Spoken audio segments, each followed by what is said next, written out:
पुण्यातील 17 वर्षाच्या मुलीची एक केस माझ्याकडे आली होती. ती ग्रुपमध्ये असायची, परंतु ती ग्रुपमध्ये कधीच नसायची. म्हणजे ग्रुपमध्ये बसल्यानंतर ती एकही शब्द कोणाशी बोलायचं नाही. सगळेजण हसत हसायचे, परंतु ती कोणाचीच हसायची नाही. कधी कधी छोटीशी स्माइल्स देखील ती कधी द्यायची नाही. काही बोलायचा प्रयत्न करायची, पण मध्येच मध्येच थांबत सुद्धा होती ती. आता तिच्या मनामध्ये एक गोष्ट अशी चालू होती की मी काहीतरी चुकीचं बोलेन, आणि मी चुकीचं बोललो की माझं हसं होईल आणि ते मला सहन होणार नाही, असं तिच्या मनामध्ये सतत चालू असायचं. व्हॉट्सअप ग्रुपवरती काहीतरी टायपिंग करायची, परत डिलीट करायची. घरी येऊन विचार करायची, मी एवढी अकवर्ड का आहे, मी सर्वांच्या पासून एवढी अकवर्ड का राहते.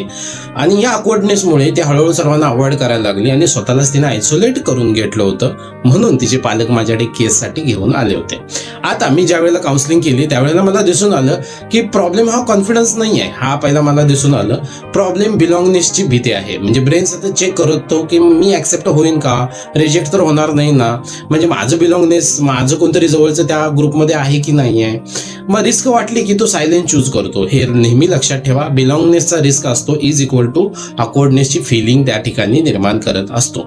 आता या ठिकाणी त्या मुलीने काय करणं अपेक्षित होतं, तर सगळ्यात महत्त्वाची गोष्ट की परफेक्ट बोलायचं सोडा. नेहमी आपण परफेक्ट असू शकत नाही. छोट्या छोट्या गोष्टीमध्ये परफेक्ट असू आपण शकत नाही, हे पहिला स्वतःला ऍक्सेप्ट करा.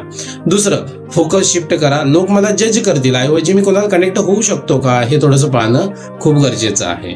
आता या ठिकाणी सायकोलॉजिकल रूल असा सांगतो की कनेक्शन्स हे मोठं असतं परफेक्शनिस्ट पेक्षा. हे नेहमी लक्षात ठेवा. आता तुम्हाला कधी ग्रुपमध्ये ऑकवर्डनेस फील झालेलं आहे का? झालं असेल तर यस टाका, आणि हो, मला फॉलो करायला देखील विसरू नका.